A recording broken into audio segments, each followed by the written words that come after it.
Hello, and welcome to the Coaching Crowd podcast with me, Jo Wheatley, and my friend and co-host, Zoe Hawkins. Hi, everybody. Great to be back for another episode. And this week we are talking about resolving conflict through coaching. And the reason why we're doing this is because obviously conflict can form a huge part of the coaching relationships that we form. Conflict is something that we all experience, very, very normally as part of everyday life, but it can be really disruptive. And so in coaching, we often find clients will bring different conflict situations to coaching.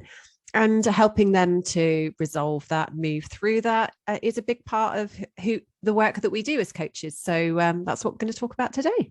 Where would you like to start, Jo? I think starting with the difference between internal and external conflict. So whilst coachees bring to coaching issues around tension in their relationship with a line manager or colleagues, or perhaps in their friendships or even their family systems, I find that the conflict that is hardest for them to work through is the internal conflict that they experience. And what I mean by that is that might be that they have a belief of, I am confident, and also another voice or belief in their head, which is, I am not confident. And so that inner dialogue that occurs that can distract you from what it is that you want to achieve. Yeah, absolutely. And I think there's a lot of people who'll be able to relate to that sort of internal tension. And I think also when we experience conflict, there's external conflict. So being in conflict with somebody else, it's the internal experience that we have that is the hardest piece to manage, I think. So yes, we can go into meetings that we find challenging, and yes, we can have conversations in relationship that don't go our way, but it's the leftovers, it's the residue of emotions, I think, the emotional charge that we sit with and try to process, that is actually quite the challenging part that we need the support with. And as coaches, that's really the work that takes place, because we can't coach the person who our client is in conflict with. We can't coach the story. We can only coach the internal experience that our clients have. And that would be, an example of that would be where, if we're trying to coach the story, we might be talking about the client's line manager. So what did they say next? And how did that make you feel? And how would you like them to respond? What would be your ideal outcome of that conflict? Whereas actually a lot of that, the client isn't in control of. So we need to focus on what the client is in control of. And often that is choosing their emotional response and helping them to process their emotions. So how do you kind of pick this up in coaching? Well, there's lots of different models that we can use. I think it's also important to say that conflict is normal, and perhaps part of our role as coaches is to help to normalize conflict, and also to explore with our coachee, what is conflict to them? When do they notice it? What are the characteristics of it? So in terms of models, we might use something called the PIN model. I actually qualified as a mediator and worked as a neighborhood mediator when I was at uni, actually, right at the start of my career. And the PIN model, that stands for, P is the position. So that might be, let's say if it was a neighborhood dispute, because that's what I worked in, I want you to take that fence down. The other person's position is that fence needs to stay up because it is to separate our boundaries. Then we've got the interest. That's the underlying, that's like the reason that each party is holding that position. And then the third level down is needs. And in a kind of coaching sense, we would relate needs to values, like those things that we must have. And it is at that level of need or values that conflicts get resolved. Whereas in everyday, what we see is that people are trying to resolve conflict at that position, that kind of entrenched level, which doesn't work. So exploring, helping our coachee to establish their position, their interest and their need is helpful.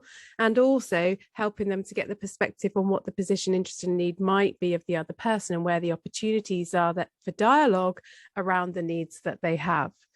I think that piece around needs is really important, because I guess what we're talking about, values is often, so conflict is often where values come in, and we experience, you asked the question, like, what is conflict? And I think conflict in its simplest form is where one of our values is not being honored, or is being perhaps trodden on in some way. I know when I experience conflict, a trigger for me is around freedom. So if I am being told that I can't do something or I'm not allowed to do something, I can already feel that kind of rising tension.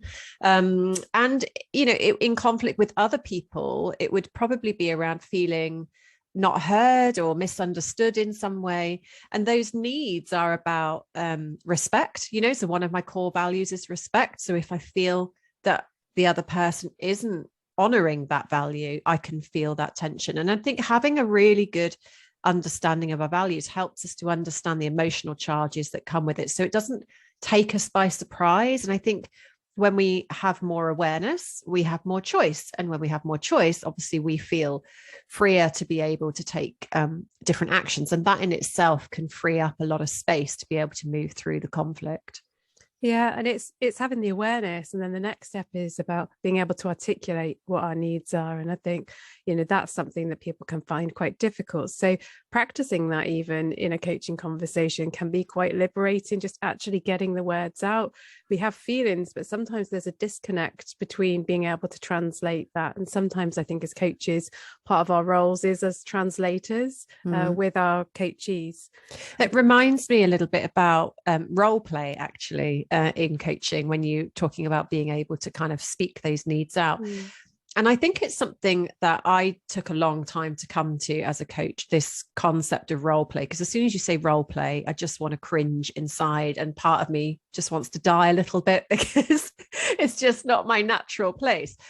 But actually, I do use role play in coaching, but I've never seen it as role play. I use it as, tell me what's on your mind, as if I am your line manager. Tell me now what's on your mind. And you let your client speak out. And then after they've said what they need to say, you can respond authentically. So actually hearing what you say, here's what I would come back with. So if your client shares something that is highly charged, or their emotions are flying around, like as they're saying that, I would kind of almost assume the reality of how I would respond to that. And I would probably respond with high charge as well. And then me and my client can sit and deconstruct that together and say, well, so what worked and what didn't work? How did that feel? How did that not feel? Okay, let's have another go. And that I think is where, you can get your client to rehearse the same things over and over again until they reach a point where it feels authentic. It feels easy. It just rolls off the tongue. And then as a response, I can authentically, as the coach, respond to that. Now, I'm not saying to my client, this is how your line manager will respond in that situation, but we're just kind of playing out different ways to communicate. And I think as a coaches, that is an excellent role that we can take to help to facilitate that journey of understanding and awareness and options with the clients that we work with. Yeah, and I think if we can role play with a calm response, because there's a lot of fear involved in conflict. And part of that fear is about, who am I? Like, I thought I was this person, but now I'm in this conflict situation. Does that mean that I actually, what I thought of myself isn't real? Do I need to change that self-image and that self-perception? And that can feel quite threatening for people. So having that calm response and seeing that the world doesn't end when you articulate your needs or you explain the impact that the situation is having on you, and also what you would like to have happen from that solutions focused perspective, all of a sudden when they get the calm response, is kind of the fear is gone and love is kind of present, that calmness back into the place. So I think we're also starting to talk about ego states. So this parent, adult, child, if we can maintain a kind of an adult perspective where we are drawing on all of our knowledge, skills and experience in the conflict and inviting the other person to stay with us in that adult situation, that's going to help us to resolve conflict in a healthy way. Whereas if we get into a parent-child dynamic or child-parent, then it can start to add fuel, if you like, to the conflict. Yeah, I've got a good client example of that, actually. A client had come to coaching. They had a new line manager, and this line manager was quite well, they describe them as overbearing, powerful, condescending. And we did some work on that. And I was asking my client, using parent, adult, child, where were they coming from? Like when they were communicating in this relationship, and they were able to identify that actually they'd sort of retreated into their childlike state. So they were quite submissive, they were quite passive aggressive, they were quite scared, of approaching this person and having any kind of adult conversations. And so we did some work on what would it look like and how would it feel and what would it be like to be able to have conversations with this person from their adult space. So after that session, they went back into the relationship and we met up about a week or so, maybe 2 weeks later, and asked, so how are things going? And they were sharing, it's completely transformed. The relationship is totally different. Now, did that person's line manager completely change? Probably not, because they hadn't had any coaching in that time. But what had changed was how my client was showing up into that relationship and how my client was holding their boundary around what was and wasn't acceptable. And what that does is it puts an invitation out to say, this is how you need to treat me. This is how I want to be treated. And this is how I'm going to show up in this relationship. And it invites the person to join you where you're coming from. And so, from there on, they were able to communicate in a way that was healthy. That's not to say conflict wasn't ever present, because conflict, I think, is always present in whatever relationship you're a part of. But the way that you can facilitate it and manage it changes based on how you approach the situation. Yeah, and what you're talking about there, of course, is contracting, or what we call contracting and coaching, which is setting the expectations for the relationship or the interaction that you're in. And, that is part of a coaching relationship. It can also be used as a tool in other parts of your life. And that might be having an important conversation with a loved one, or it might be in a meeting in the workplace. So rather than kind of just diving straight in because you're physically present and you all know what you're there for, or you think you all know what you're there for, and you go straight into the conversation, it's just taking a few minutes to just orientate yourself to the conversation, get in contact with your needs, understand what the other person's needs are, and put some boundaries in place and ways of being. And we see a dramatically different outcome when people do contract. Now, it's an important competency to have as a coach. And, there are lots of ways to go about doing that. But it's also really critical in the coaching relationship because conflict can occur between coach and coachee at times. And perhaps that's not talked about very much. Yeah, and I guess that's the space of supervision, isn't it? Being able to bring your client work to supervision and understand, okay, I'm sensing this tension between me and my coachee, because it may be about you and your coachee, but it might be about how the coachee is experiencing relationships outside of the coaching space. Yeah. That concept of transference and parallel process can easily come into the relationship, and it can be really rich to be able to go back to the client relationship and say, it's really interesting. In the last session, I experienced some tension between us. And here's what I'm thinking, like, how does that resonate with you? And you can kind of work through that together and explore that and how that might be in service of the client and what they're experiencing in their lives at that point in time. I mean, those are some more advanced kind of coaching. I don't know whether it's theory, but, things that happen in a coaching relationship that is quite advanced that you'll get to, as you practice as a coach and engage in supervision and get to the end points of your coaching qualification. Yeah, and it's good to just be aware of it and actually normalize it from the beginning of the conversation or the relationship that you have. Like, how will we deal with conflict if it arises in our conversations? How do you normally deal with conflict? They're really important questions and conversations to have, because there's so much value and richness when you encounter those tensions, if you have the courage to be able to note it, either the coach or the coachee. So conflict can and does arise in all relationships, and also, as we know, in the wider world. So we have inner conflict in us, we have conflict in our immediate relationships that we're involved in, and then also we have an awareness of the conflict that exists in that wider system. If we think about topics like climate change, or we think about what's happening with in Ukraine at the moment. Yeah, absolutely. And I think if you bring it back to what you were saying there around relationship and conflict being normal, I know you and I talk in our business partnership. So we've been in business partnership for coming up 11, maybe 12 years, and we've been friends for so much longer. And people ask us, like, how come you can, be so successfully in partnership with each other? And I think one of the core things that we both hold is a deep knowing that we are looking out positively for each other. So I believe that all your behavior has a positive intent, and this is a core concept in coaching. We believe in the positive intent of behavior.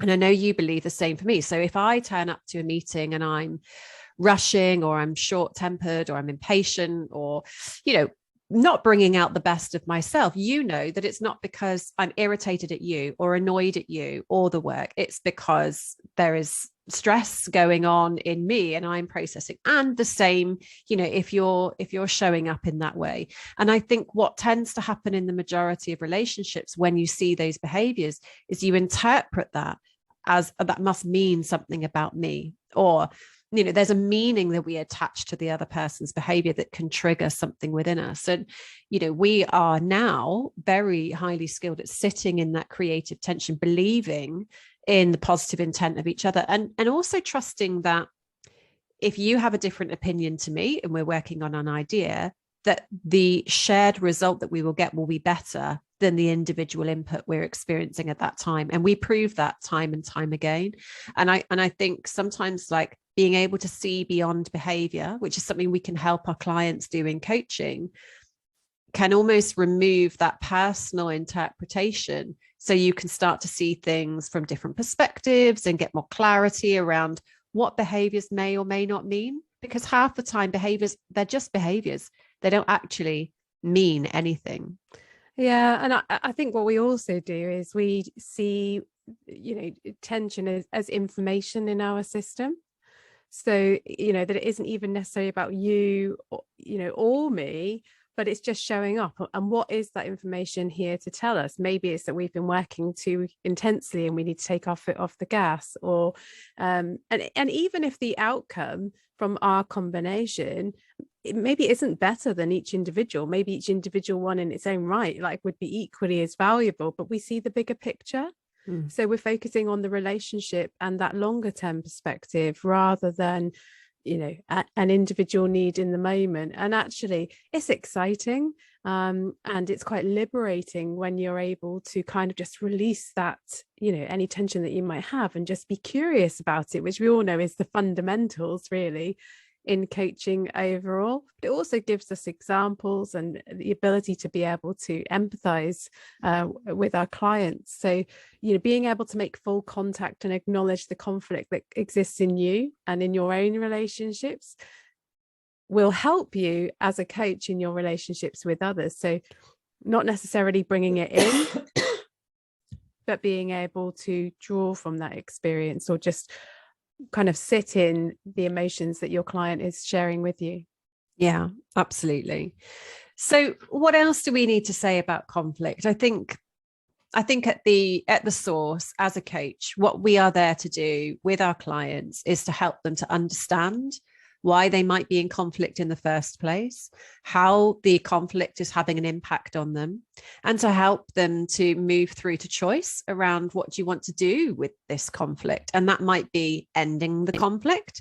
It might be accepting the conflict. It might be developing some skills to help them to facilitate whatever the conflict is in future. But as coaches, I think that's one of the roles that we play. I think maybe one other one that perhaps we haven't talked about, that as coaches, we are there to help our clients to process emotions as well.